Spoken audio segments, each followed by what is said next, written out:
میں آج بچوں کو یہ پیغام دینا چاہتی ہوں کہ وہ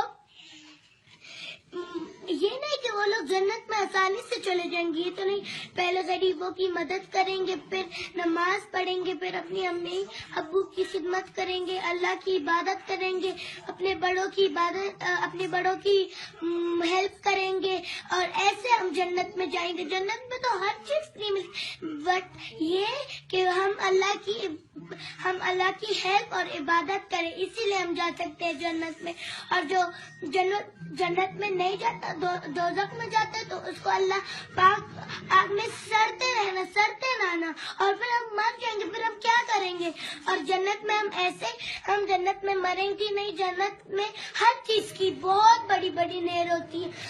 ان کی ملک کی بھی ہوتی ہے، شوبیز کی بھی ہوتی ہے، سب کی نہر، اور ادھر چیزیں بھی فری ملتی ہیں۔ اور اللہ جو نماز بہت پڑھے، میں تو 1 مہینے سے نماز اسٹارٹ کی ہے، اور جو نماز خود پڑھے تو وہ مسلمان ہوتا ہے، اور اللہ جنت میں اس کا گھر بناتا ہے، اور جو نہیں نماز پڑھتا اس کا اللہ دوزخ میں آگ سے گھر بناتا ہے، اور ہمارا اچھے سے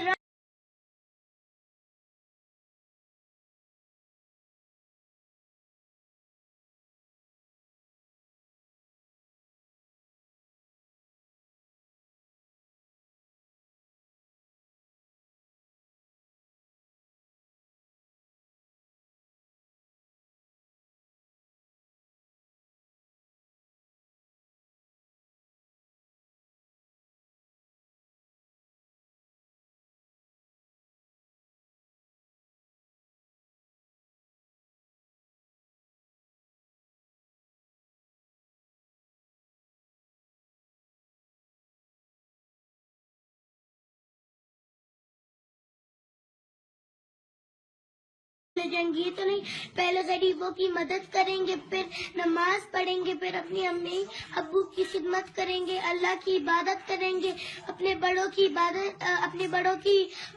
ہیلپ کریں گے، اور ایسے ہم جنت میں جائیں گے۔ جنت میں تو ہر چیز فری ملتی، بٹ یہ کہ ہم اللہ کی ہیلپ اور عبادت کریں، اسی لیے ہم جا سکتے ہیں جنت میں۔ اور جو جنت میں نہیں جاتا، دوزخ میں جاتا ہے، تو اس کو اللہ پاک آگ میں سڑتے رہنا اور پھر ہم مر جائیں گے، پھر ہم کیا کریں گے؟ اور جنت میں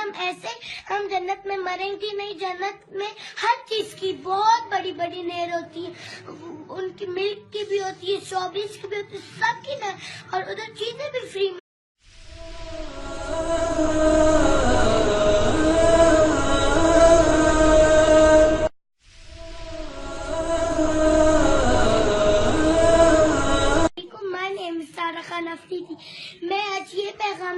میں آج بچوں کو یہ پیغام دینا چاہتی ہوں کہ وہ یہ نہیں کہ وہ لوگ جنت میں آسانی سے چلے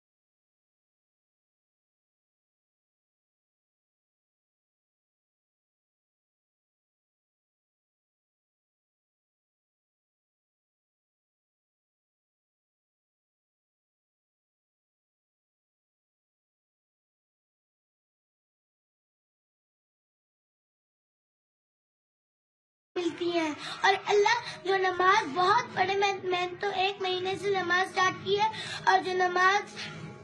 خود پڑھے تو وہ مسلمان ہوتا ہے، اور اللہ جنت میں اس کا گھر بناتا ہے، اور جو نہیں نماز پڑھتا اس کا اللہ دوزخ میں آگ سے گھر بناتا ہے، اور ہمارا اچھے سے